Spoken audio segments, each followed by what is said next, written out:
dia, igreja. Bom dia. Que a graça, a paz, a misericórdia do nosso Deus e Pai, por meio de Cristo Jesus, seja com todos. Meus irmãos, nós precisamos saber responder o que nós precisamos fazer para sermos salvos. Como podemos ser justificados diante de Deus? Essa é a pergunta mais importante da nossa vida. Na última oportunidade, nós aprendemos que ninguém está fora do alcance da lei de Deus, porque ela silencia todo o pecador, revelando que todos são condenáveis diante de Deus. Depois nós aprendemos que a lei, ela não pode justificar, que por meio dela vem o pleno conhecimento do pecado e, portanto, ela revela a nossa necessidade de salvação, a nossa necessidade de um Redentor, a nossa necessidade daquilo que o Evangelho nos apresenta. O Evangelho, nós frisamos constantemente e precisamos lembrar disso constantemente, não é aquilo que nós fazemos, mas é aquilo que foi feito por nós. É aquilo que Deus fez por nós, por meio de seu Filho Jesus Cristo. Nós somos justificados, declarados justos gratuitamente, mediante a fé em Jesus Cristo, que morreu e ressuscitou para a nossa justificação. Então o que precisamos fazer para sermos salvos é crer. Os versos que nós veremos hoje, eles exigem uma meditação calma e profunda.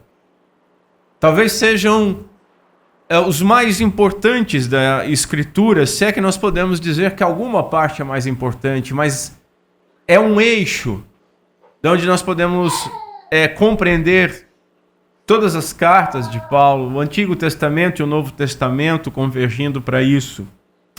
Então, para não perdermos o foco, porque a gente precisa dessa análise minuciosa, como eu falei, nós primeiro faremos um panorama sobre estes versos e depois nós nos veremos com muita calma, quase que palavra por palavra. Então o panorama é para a gente ter a ideia geral, a gente não ficar se perdendo nas palavras, e aí depois nós vamos nos aprofundar em cada uma dessas expressões que são deveras importantes. Nós não estamos com pressa. O Charles Spurgeon ele diz o seguinte: enquanto Roma queimava, Nero tocava música. E assim são alguns pregadores que, enquanto almas estão perdidas, falam de coisas secundárias. Não é o nosso caso. Todo domingo, em cada exposição, esta igreja garante que o evangelho esteja sendo anunciado. Mas nós não devemos e não podemos anunciar todo o conselho de Deus de uma forma superficial. Nós estamos tratando da doutrina que diz respeito à nossa condição eterna. Por isso ela é muito importante. Muito importante. Capítulo 3, verso 19 diz assim: ora, acompanhe comigo, por favor.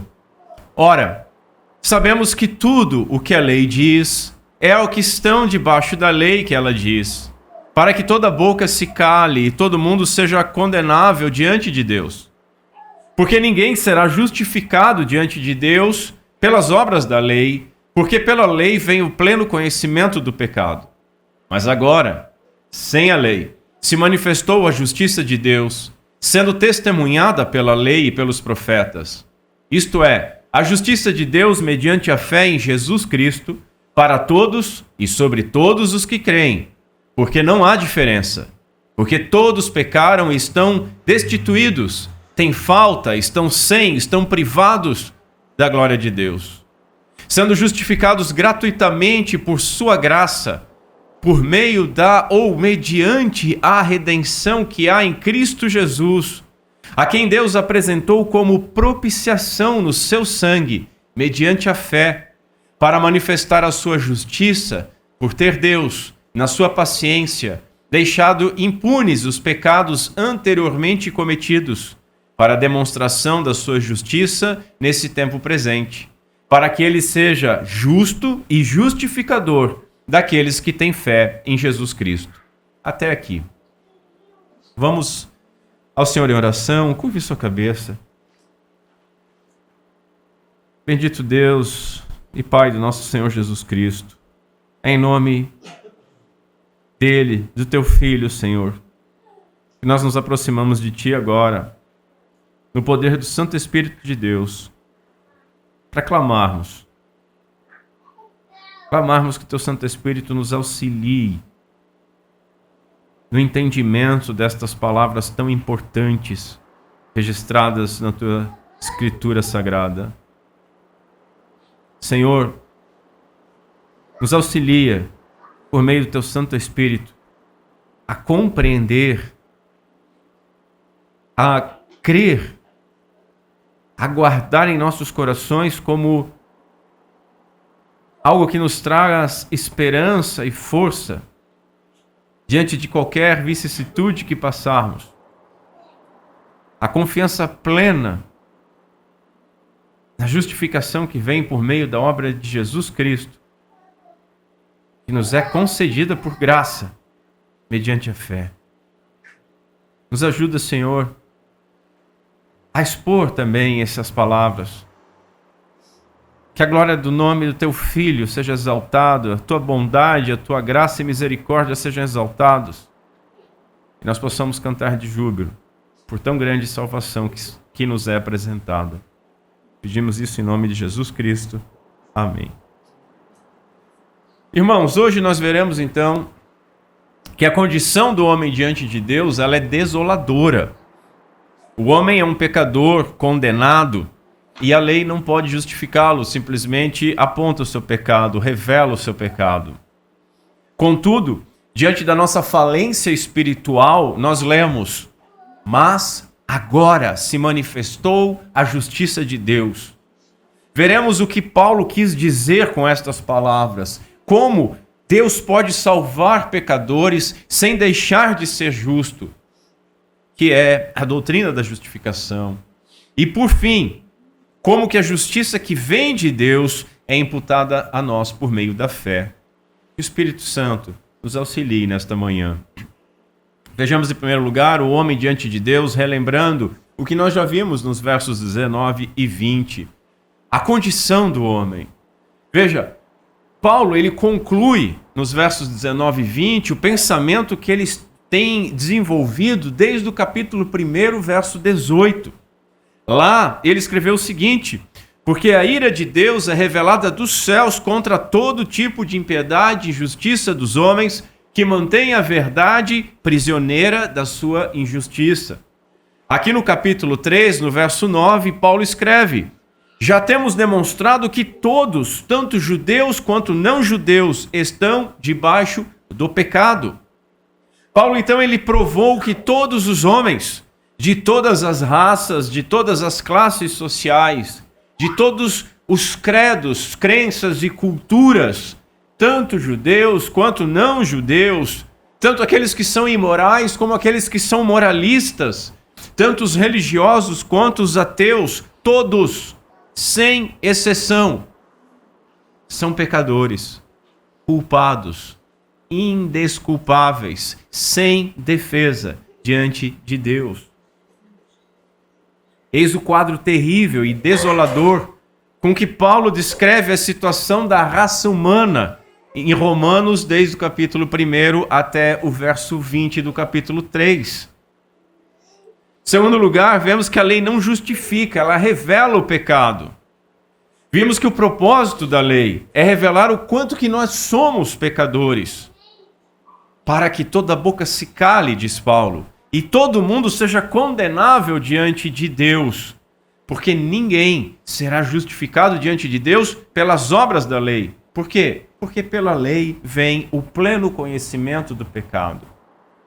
A lei é maravilhosa, mas não tem poder de salvar.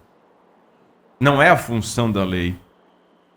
Por meio da lei, o pecado mostra-se como ele realmente é. Por isso que Paulo diz que toda boca se cale.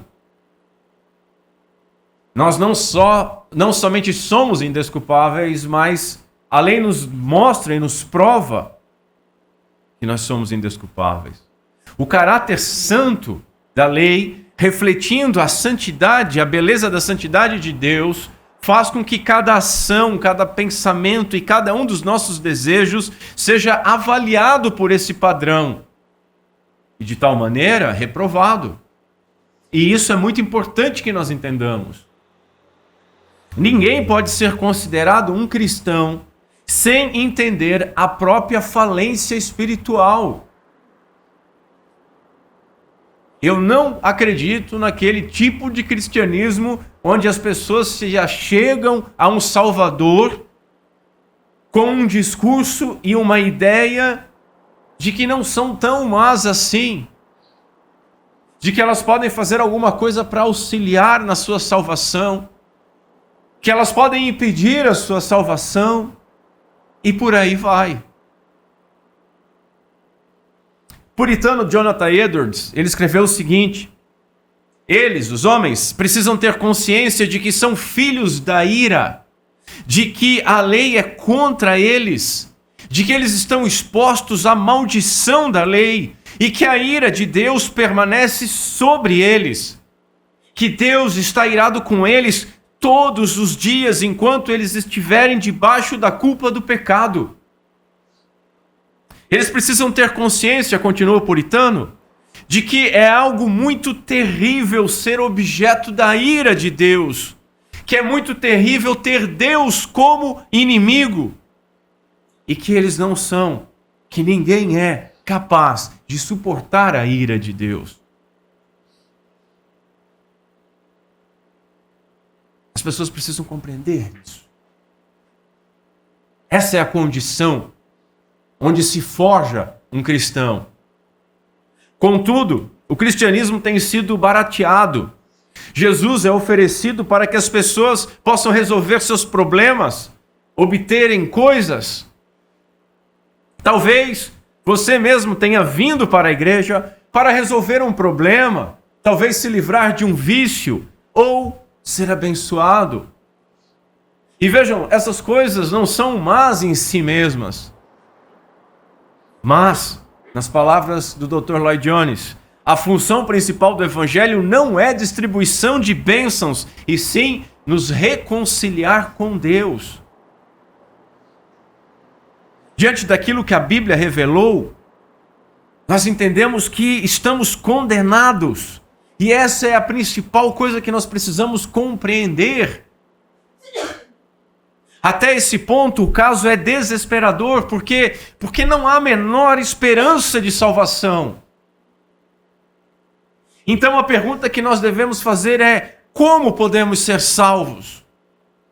E Jesus nos responde isso no capítulo 19 de Mateus. Aos homens isto é impossível. E aí de novo chega a desesperança completa. É o Salvador nos dizendo isso. Aos homens isso é impossível. Contudo, entretanto, todavia, o Senhor usou as benditas palavras: mas a Deus tudo é possível. E Paulo, ele provou que nenhum homem pode ser justificado diante de Deus pelas obras da lei.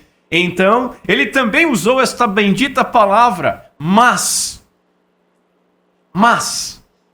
Até agora, meus irmãos, nós vimos a primeira metade do Evangelho, a má notícia, a falência espiritual da humanidade, que ninguém pode fazer nada para sair desta condição, revelando então a necessidade universal do Evangelho, aonde o Redentor nos é apresentado. É aqui, somente após a falta total de esperança em qualquer outra coisa, que a verdadeira esperança pode nascer. No verso 21 há esse importante, esse glorioso mas. Iniciando então a segunda metade do Evangelho. Veja, depois que toda a boca foi calada, o apóstolo escreveu: mas. Essa palavra é uma bendita conjunção. A palavra é a diferença entre céu e inferno, porque ela liga a má notícia de toda a humanidade com a boa notícia do remédio que Deus deu. Após toda aquela longa e implacável acusação de Paulo, em mais de 60 versos, ele diz: mas agora, sem a lei, se manifestou a justiça de Deus, mediante a fé em Jesus Cristo, para todos e sobre todos os que creem. Queimando um cartucho para todos, é porque todos são pecadores. E sobre todos aqueles que creem, essa notícia é boa. Deus interveio, meus irmãos. Depois de demonstrar a situação de todos os homens, a segunda parte do Evangelho revela que a justificação pela graça, mediante a fé, é a nossa única esperança. E como isso é importante! Não se pode ir a Cristo, não se pode levar alguém a Cristo, não se pode pregar o Evangelho pegando esse pecador e levando ele direto para o Salvador, sem ele saber da sua necessidade, sem ele compreender a sua necessidade, sem ele saber da urgência da sua necessidade, sem ele saber que nada poderia ser feito, mas que Deus interveio. Vejamos então, em segundo lugar, como que Deus interveio. Agora se manifestou a justiça de Deus. Agora. Agora é um advérbio que significa nesta hora, neste exato momento, há pouco tempo, atualmente ou a partir desta circunstância. Um grande teólogo diz que agora parece ser uma referência marcada por 3 dimensões. A primeira, uma lógica, a elaboração de um argumento. Depois, uma cronológica, o momento presente. E, por fim, uma escatológica. Chegou um novo tempo. Escatológica diz respeito às coisas finais, né? A palavra agora, meus irmãos, não é simplesmente uma conexão gramatical. Como se Paulo estivesse dizendo algo assim: vimos que nenhuma tentativa do homem de justificar-se por meio das obras da lei pode ter possibilidade de sucesso, mas agora, em contraste, há um outro modo. Não é isso que Paulo está falando. Muito mais do que um contraste, muito mais do que um argumento lógico, e notem, não deixa de ser, é um argumento lógico, é um contraste, mas muito mais do que isso, esse agora foi usado por Paulo para salientar o aspecto histórico, escatológico e redentivo daquilo que aconteceu. Histórico, um fato, algo que mudou completamente a história. Escatológico, algo que traz o começo do fim desta era, que traz a esperança que foi prometida, por isso também redentivo. Um novo tempo, o reino foi inaugurado. Aconteceu algo recentemente, é isso que Paulo está falando. E quando ele escreveu era muito recente. Aconteceu algo recentemente que abriu a possibilidade de justificação. Agora. Ele continua. Agora se manifestou. Mas agora sem lei se manifestou a justiça de Deus. Meus irmãos, essa justiça foi agora manifestada. Isso significa que ela foi revelada claramente por meio da obra de Jesus Cristo, que é apresentada, proclamada por meio do Evangelho. Veja, o Evangelho não era desconhecido até o Novo Testamento. A boa nova da salvação é algo que foi prometido e está nas páginas das Escrituras desde o Éden. Toda a Escritura apontava para a promessa de um Redentor. toda a Escritura preparava o povo para esse Redentor, para a imagem do Redentor, para as sombras do sacrifício do Redentor, para a necessidade do Redentor, para esse novo tempo. Anteriormente, no Antigo Testamento, ele foi apontado por meio de tipos e sombras, mas agora, após a sua obra consumada, ele é revelado por meio do Evangelho. Veja, no capítulo 1, no verso 17, Paulo vai dizer assim, no Evangelho é revelada a justiça que vem de Deus. Agora, no capítulo 3, verso 21, ele diz o mesmo, mas ele usa no grego um outro termo, mas o significado é o mesmo. Agora, sem a lei, se manifestou a justiça de Deus. Ela se manifestou sem a lei. Mas veja, sendo testemunhada pela lei e pelos profetas. O que há de novo, então, meus irmãos, é que agora o Evangelho foi manifestado claramente. A novidade não é uma surpresa. A novidade é que a promessa chegou. Aquilo que foi revelado progressivamente por meio de sombras e de figuras, agora chegou, agora se cumpriu, agora foi realizado. Aquilo que era proclamado como uma promessa futura, agora é proclamado como algo já consumado.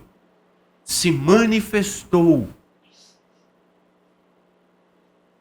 Recorra ao Lloyd Jones de novo, que ele afirma o seguinte: a palavra revelada, ela é muito importante. Não há cristianismo sem revelação. E a igreja cristã está hoje como está porque os homens se esquecem da revelação e puseram a filosofia em seu lugar.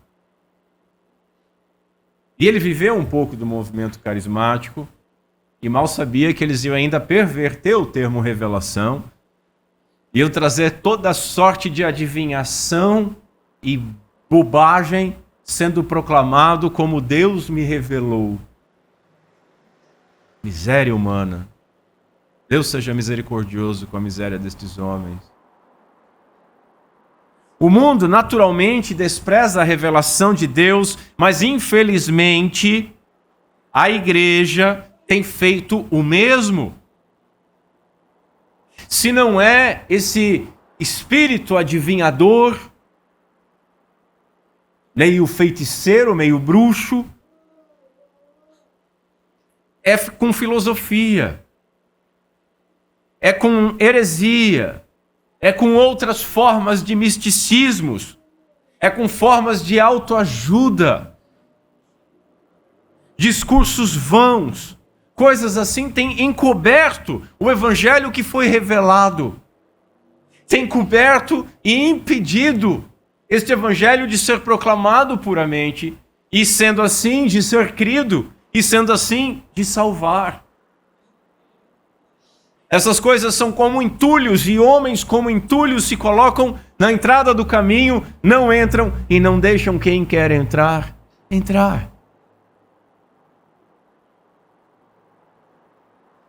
Esses entulhos foram retirados na Reforma Protestante. Contudo, há mais de um século, a igreja tem trabalhado incansavelmente e soterrado o evangelho com eles.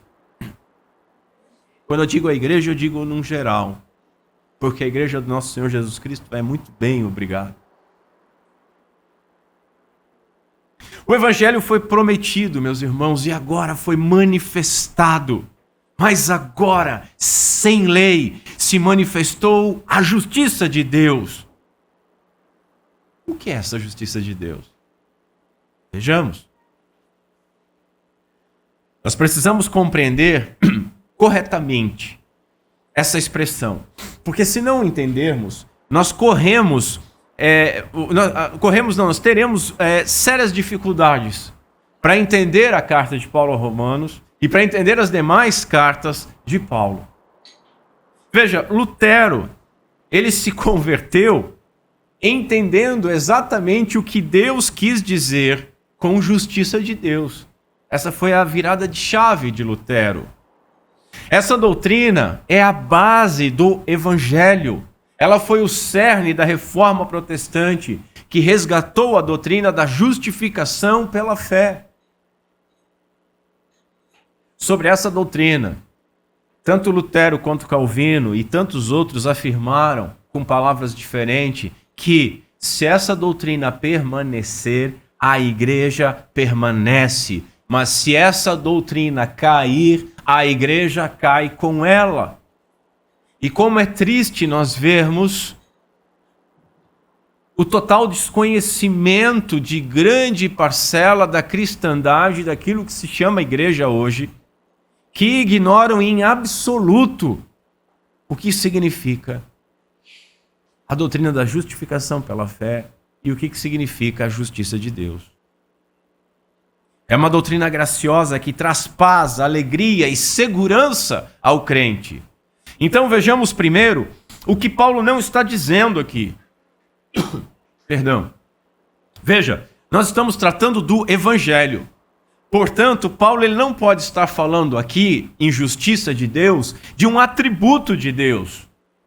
Porque nós sabemos que Deus é justo e que somente um Deus justo pode manifestar justiça. Contudo, Paulo não está escrevendo aqui sobre a pessoa ou o caráter de Deus. Ele não está falando sobre os atributos de Deus. Ele está falando sobre o Evangelho que foi manifestado e que manifesta essa justiça de Deus. Se a revelação do Evangelho fosse sobre a santidade de Deus, sobre a justiça divina que pune o pecado, seria uma notícia terrível para nós pecadores. Basicamente, essa é a primeira metade do Evangelho. Mas se fosse só isso, estaria incompleto e a nossa condição seria desesperadora. Lutero chegou a escrever que, se debatendo com essa expressão, a justiça de Deus, ele escreve isso e é tocante quando ele faz essa confissão. Ele escreve que chegou a odiar a Deus. Porque como Deus pode exigir dele uma justiça perfeita se sabe que ele não pode fazer nada para obter essa justiça perfeita? Então ele entendeu o que era a justiça de Deus que foi manifestada aqui. E aí então ele se converte. E aí então nós temos um retorno, não uma revolução, mas um retorno ao ensino da justificação pela fé, pela igreja. Veja, Paulo também não está falando aqui sobre esse entendimento, como Lutero teve, de que a justiça de Deus aqui se refere a uma exigência que Deus faz a nós. A lei já fazia isso. O Evangelho não é outra lei. O Evangelho não substitui a lei, o Evangelho também não anula a lei. O Evangelho não poderia ser uma boa nova que simplesmente revelasse aquilo que nós deveríamos fazer para nos tornar justos diante de Deus. O perdão divino não pode ser uma conquista humana, porque nós vimos Paulo argumentando que isso é impossível. Então o que Paulo está falando aqui com justiça de Deus? Essa expressão revela que é Deus quem justifica pecadores. Deus. Nós não somos justificados com base naquilo que somos, nem por aquilo que fazemos. A expressão justiça de Deus aqui, ela está revelando o método de Deus justificar pecadores. O método que foi manifestado na obra de Cristo.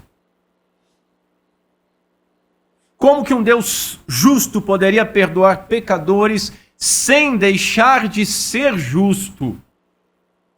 Nós vamos trabalhar sobre isso um pouco esta manhã e mais profundamente à frente. A resposta para isso está no Evangelho. Deus enviou o seu Filho que assumiu a nossa natureza, sendo o nosso substituto, obedecendo à lei e recebendo o castigo da lei em nosso lugar, pois Deus o fez pecado e fez o nosso pecado cair sobre ele. Então, irmãos, essa é a justiça que vem de Deus, que agora foi manifestada.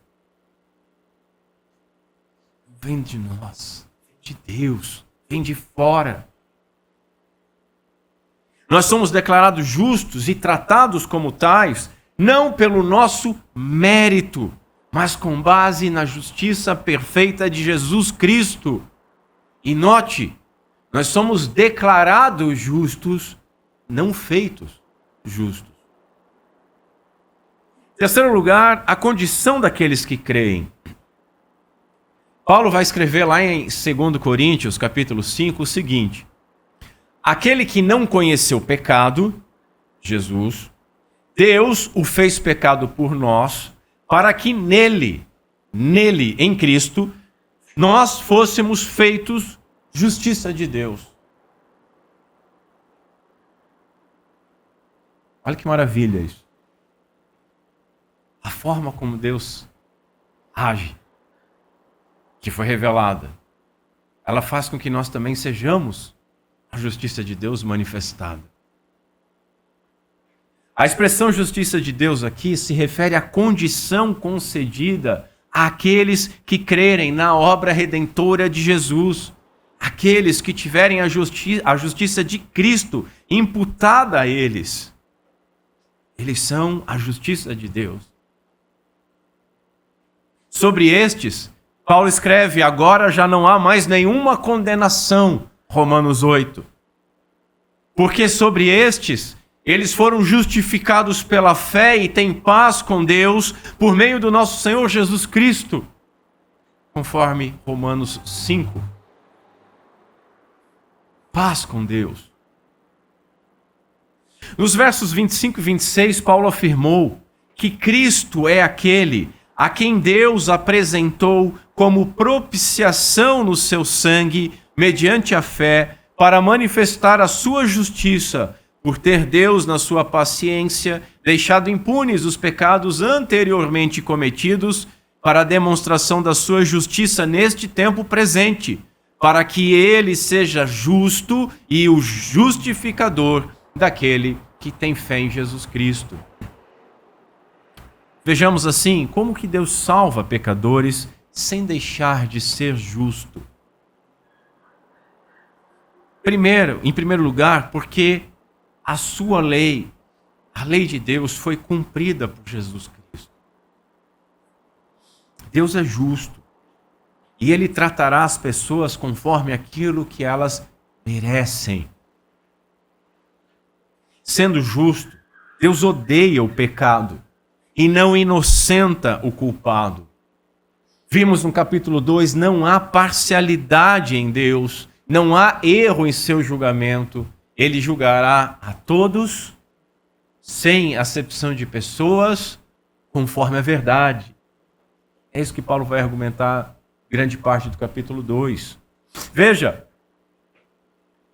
mesmo nós, que somos pecadores, que somos falhos, nós reclamamos e ficamos indignados quando um juiz absolve um criminoso contra quem há muitas provas.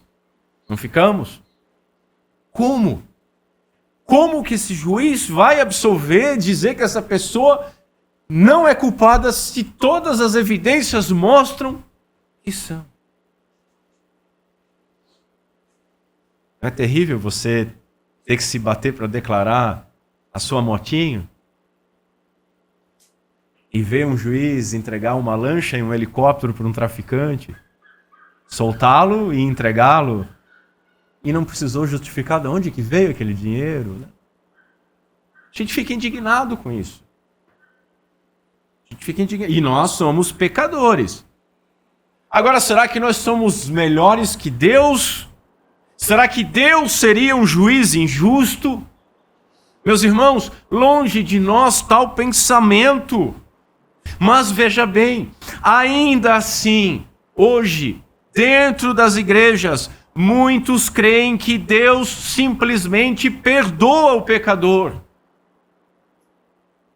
Porque Ele é bom, porque Ele é amor, Ele perdoa, mas Ele é bom, Ele é amor, mas Ele é justo. Deus perdoa o pecador contra quem repousam muitas provas do seu pecado. E como é que Ele faz isso?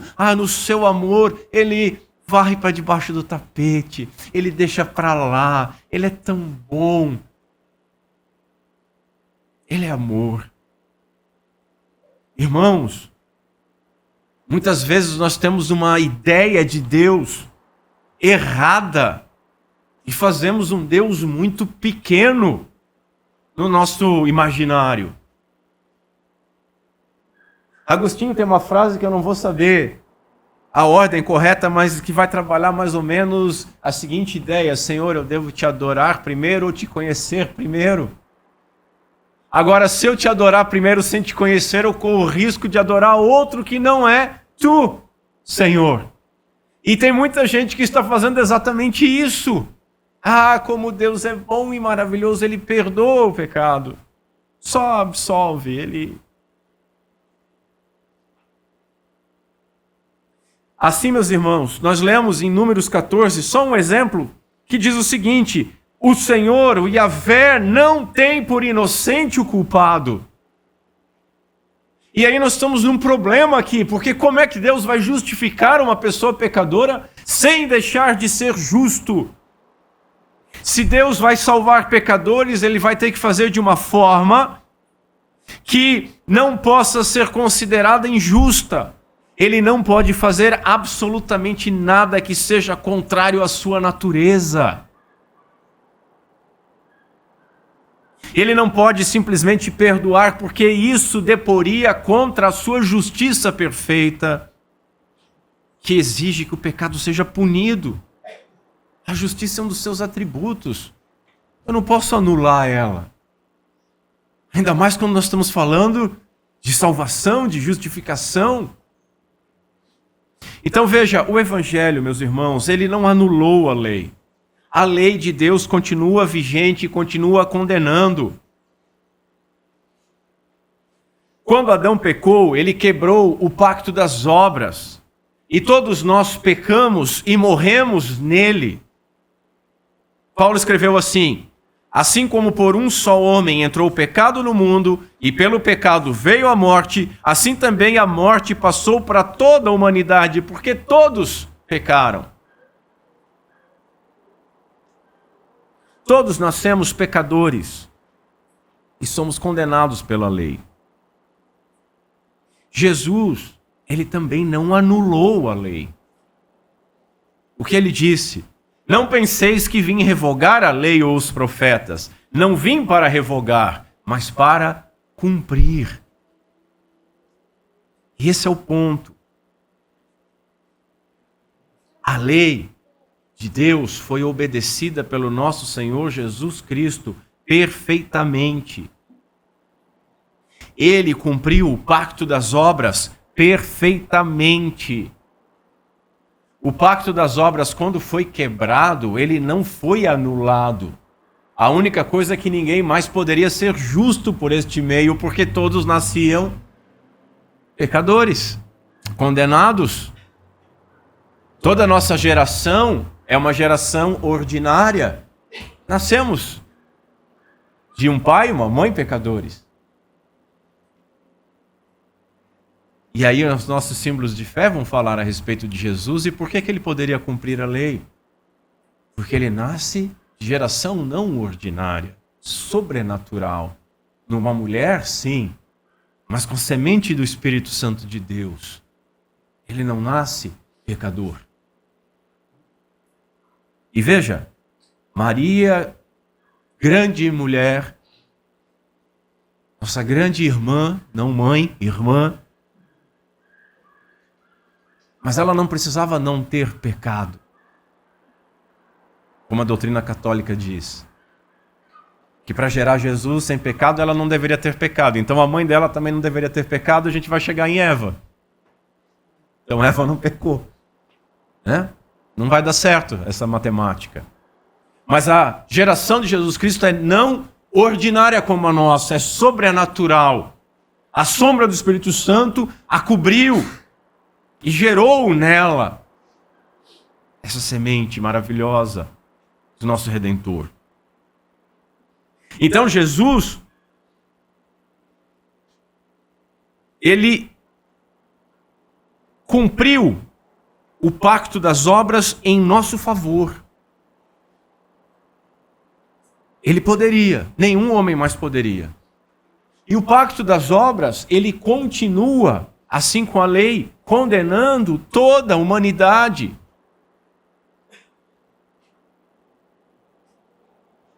Ele obedeceu todos os detalhes da lei.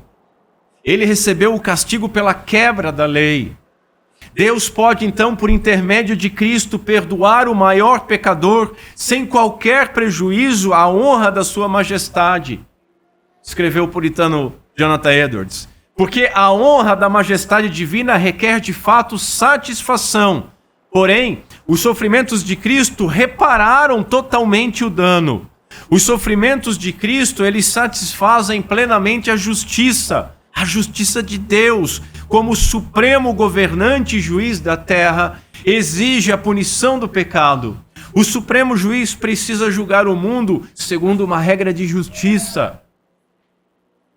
Isso nos leva a dizer que, em segundo lugar, Deus pode salvar pecadores sem deixar de ser justo, porque a sua lei foi cumprida em nosso favor. Voltemos ao raciocínio. Deus não inocenta o culpado. Deus não despreza a sua lei.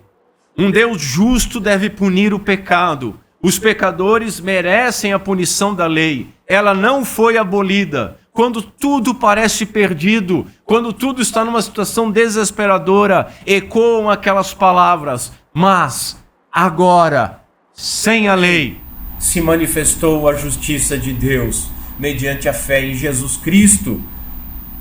E no Evangelho é revelada a justiça que vem de Deus.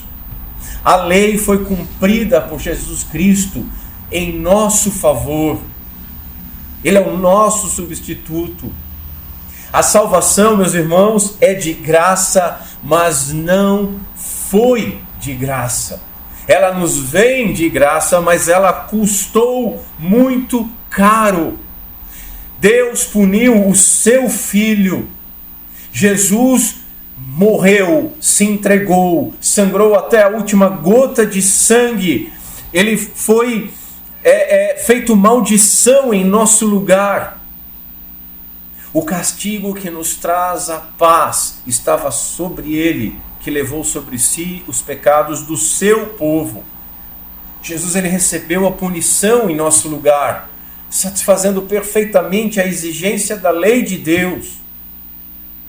Então, meus irmãos, nós vemos que a justificação é mais do que perdão.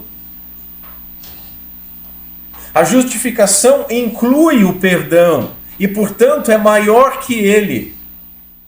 Perdoar é apenas desistir de executar um juízo, mas justificar é declarar que as exigências da lei foram satisfeitas.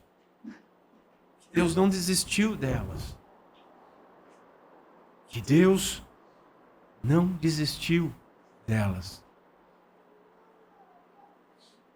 Meus irmãos, nós precisamos entender como o pecado é horrível e como Deus é justo. Nós precisamos entender que os nossos pecados, eles não foram apenas, bota entre aspas, perdoados, mas eles foram pagos, eles foram punidos em Jesus Cristo. A penalidade merecida por eles foi paga pelo nosso Senhor Jesus Cristo.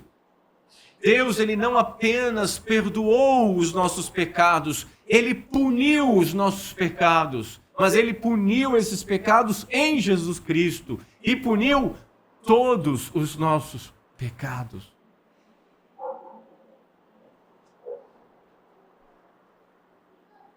Nosso Senhor carregou, levou sobre si os nossos pecados. Aí a gente entende as sombras.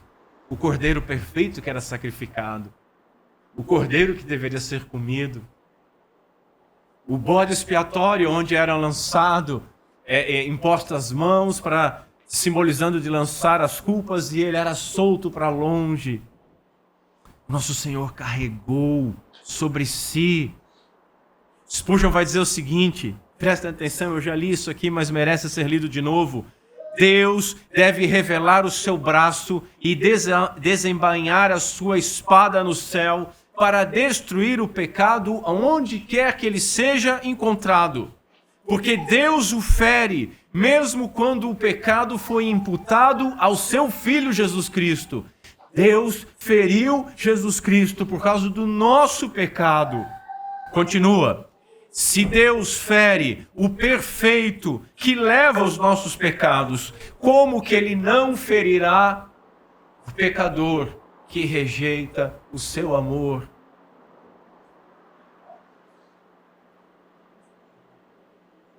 Deus punirá o pecado do ímpio, no próprio ímpio, no inferno, eternamente, porque a dívida é impagável.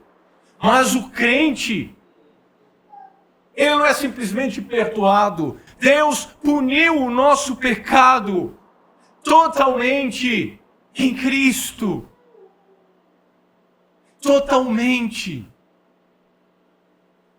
Ele é o nosso fiador. Ele é o nosso representante, Ele é o nosso substituto, Ele é o Cordeiro de Deus que tira o pecado do mundo, Ele é o nosso Cordeiro sacrificado, nosso bode expiatório. A justiça de Deus, meus irmãos, é uma justiça exterior. Deus justifica pecadores, atribuindo a eles a justiça de Cristo. Em terceiro lugar, Deus pode salvar pecadores sem deixar de ser justo, porque a sua lei foi totalmente cumprida. Se Jesus tivesse morrido apenas para perdoar os nossos pecados, e a transação da justiça de Deus, da justificação pela fé fosse só isso, então, com os nossos pecados perdoados, nós estaríamos na mesma condição de Adão antes da queda. Meus irmãos, não é uma condição muito boa para nós. Porque Adão caiu. A nossa condição é superior à de Adão. Porque veja, somente os justos herdarão o reino. Sim, nós poderíamos não ter mais pecado, mas não seríamos justos. Não teríamos obedecido à lei de Deus.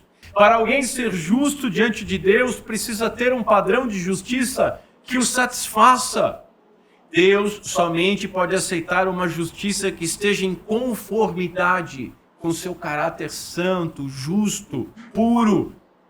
Uma justiça que esteja em conformidade com a sua lei, com as suas santas exigências. Deus não aceita o quase certo, mais ou menos.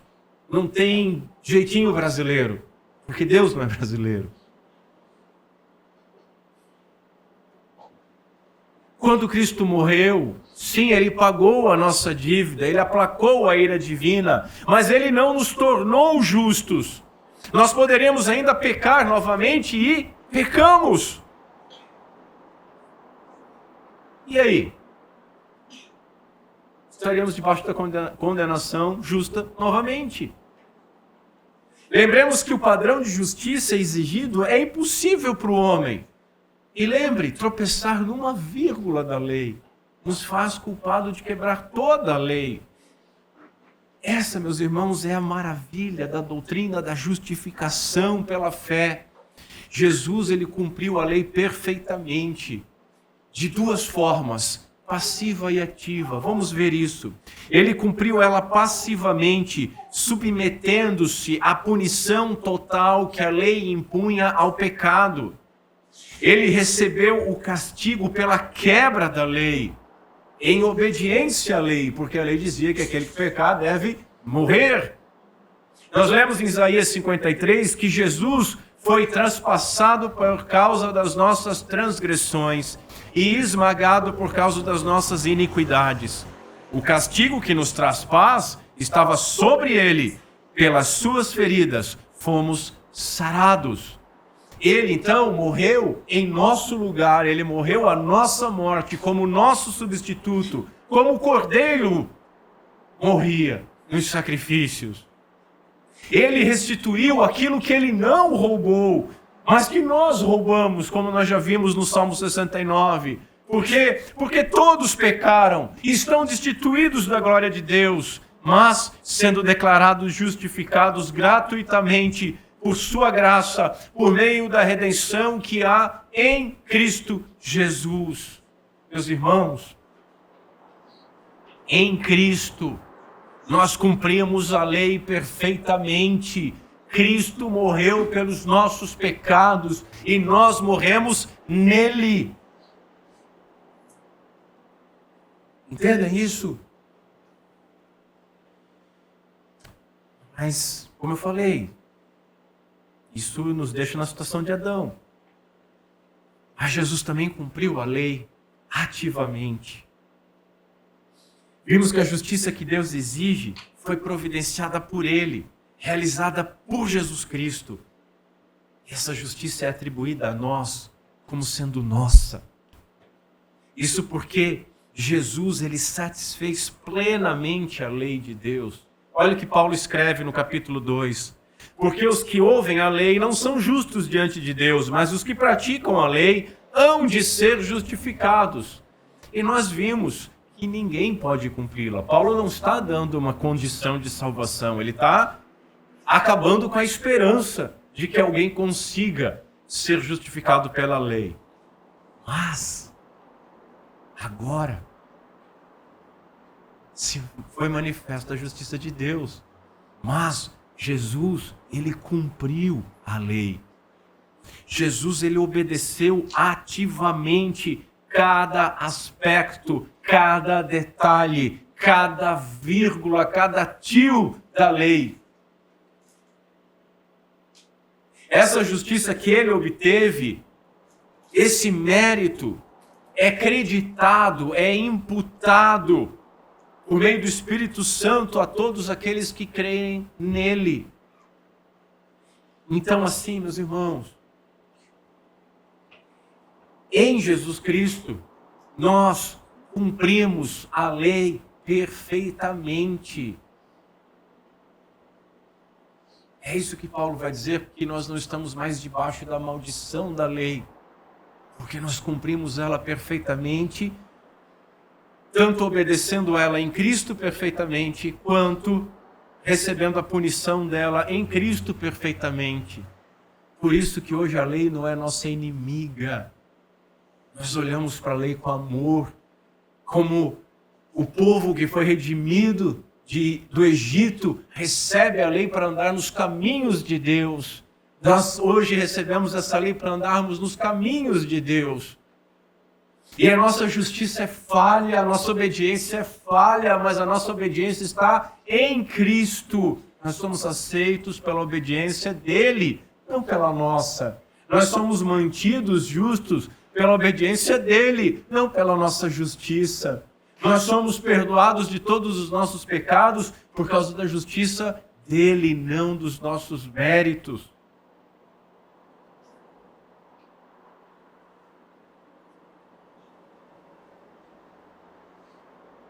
Permitam-me. Não me permitam-me. A gente vai falar mais sobre isso em outras mensagens a respeito da satisfação de Cristo. Mas a grande questão que nós devemos entender é que Deus pode ser justo, e o justo justificador, sem atrapalhar a sua grandeza e santidade e justiça, porque a lei dele foi cumprida totalmente, ativa e passiva, obediência e morte, por Jesus Cristo e em nosso favor. A imputação dessa justiça é a nossa justificação. Por fim, então, vejamos a justiça, como que a justiça de Deus é imputada a nós. É por meio da fé. Nós vamos ver um pouco como isso se dá. Mas agora, diz Paulo, se manifestou a justiça de Deus mediante a fé em Jesus Cristo para todos e sobre todos os que creem. É somente pela fé que nós nos apropriamos da obra de Cristo. A justiça, ela vem de Deus. Ele é o autor dessa justiça. E ele concede e imputa essa justiça por meio do seu Santo Espírito a todo aquele que crer no Evangelho. Veja, essa justiça não é obtida pelas nossas obras, mas do princípio ao fim ela é concedida somente pela fé. O que Deus exige de nós, Ele fez por nós, e Ele exige simplesmente que nós creiamos, que tenhamos fé. Contudo, é bom lembrar de duas coisas. Primeira, a fé não é a base da justificação. A fé é um instrumento de apropriação da justificação. A base da justificação é a graça de Deus, por meio de Jesus Cristo. O homem, ele não é salvo por causa da sua fé. O homem é salvo pela graça, mediante a sua fé. Instrumento de apropriação. A base é a graça. Nós somos salvos por graça. Outra coisa que nós precisamos lembrar é que a fé é dom de Deus. A fé é dom de Deus. Ela é concedida gratuitamente pelo Espírito Santo. De tal maneira que nós lemos nos versos 23 em diante o seguinte: pois todos pecaram e carecem da glória de Deus, sendo justificados gratuitamente por sua graça, mediante a redenção que há em Cristo Jesus, a quem Deus apresentou como propiciação, satisfação no seu sangue, mediante a fé. Deus fez isso para manifestar a sua justiça, por ter ele, na sua tolerância, deixado impunes os pecados anteriormente cometidos, tendo em vista a manifestação da sua justiça no tempo presente, a fim de que o próprio Deus seja justo e justificador daquele que tem fé em Jesus. Onde fica então o orgulho? Foi totalmente excluído. Por meio de que lei? A lei das obras? Não, diz Paulo. Pelo contrário, por meio da lei da fé. Concluímos, pois, que o ser humano é justificado pela fé, independentemente das obras da lei. Isso elimina qualquer pretensão orgulhosa de justiça própria, de mérito ou de obras do homem, inclusive de fé. Você não é melhor que ninguém porque você creu, porque você teve fé, porque a fé você recebeu. E se recebemos, por que nos gloriamos? Onde fica então o orgulho? Foi totalmente excluído. Agora, ao mesmo tempo que o orgulho foi excluído, e quando o orgulho é excluído, o nosso mérito é excluído, isso nos traz segurança. Porque não é o nosso mérito, não é a nossa força. Quando nós pecamos e confessamos o nosso pecado, Deus é fiel e justo para nos perdoar e purificar de toda injustiça, escreveu João. Deus é fiel e justo para nos perdoar, por quê? Porque o pecado que nós cometemos já foi pago na cruz. Deus é justo e não vai punir este pecado outra vez, como nós cantamos esta manhã.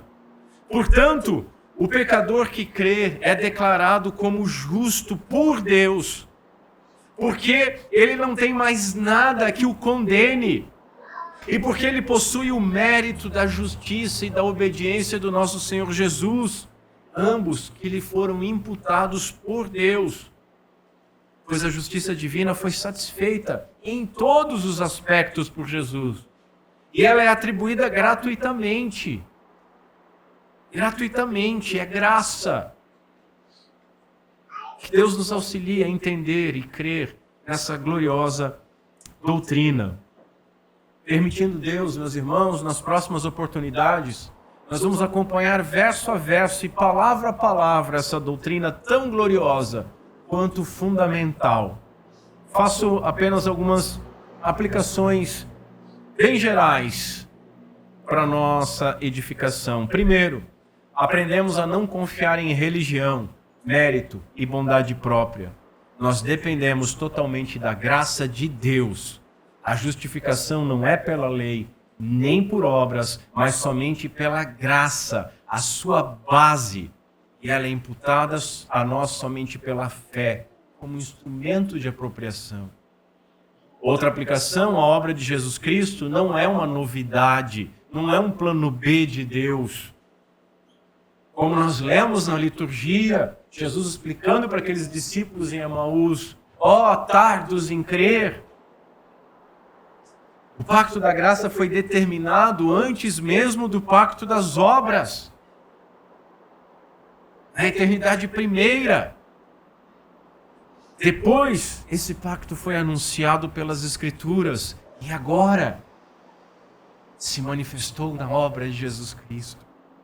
Outra aplicação, Deus não apenas nos perdoa, deixando os nossos pecados de lado, os nossos pecados foram punidos. Por isso que nós não devemos mais nada. Eu paguei, eu restituí aquilo que eu não roubei.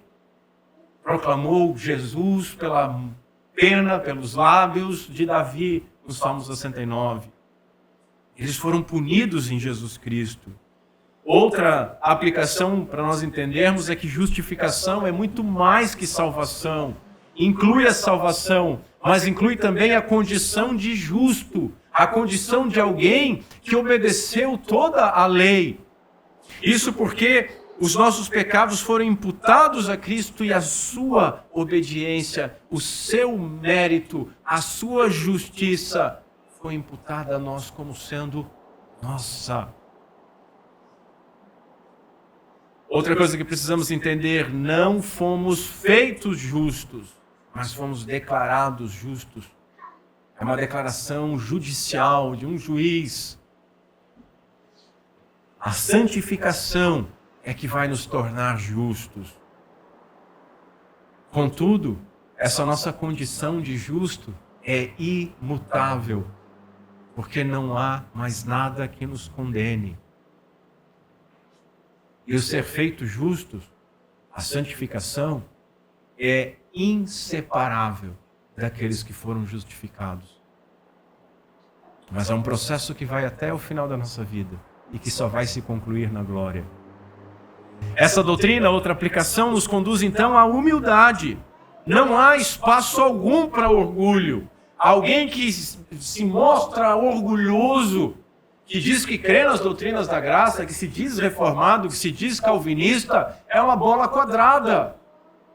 Porque nem a fé a pessoa tem, nada nós temos, tudo nós recebemos de Deus. Não há espaço para orgulho. Na nossa salvação, nós só colaboramos com o pecado que fez ela necessária, nada mais. Por fim, essa doutrina nos traz segurança, esperança e infinitas razões para nós glorificarmos a Deus por meio do nosso amor, obediência e deleite a Ele. Que é basicamente o que nós aprendemos na primeira pergunta dos nossos símbolos de fé. Meus irmãos, não há nada mais importante para nós entendermos do que isso, e não há nada que possa nos dar mais alegria e razão para ação de graça que isso. Você poderia estar bem financeiramente, bem de saúde, bem no casamento, com a quantidade de filhos que você quisesse ter, todos no caminho do Senhor. Você poderia ter tudo isso. Mas se você não tem a justiça de Jesus Cristo, você já está no inferno hoje, aguardando a sentença final.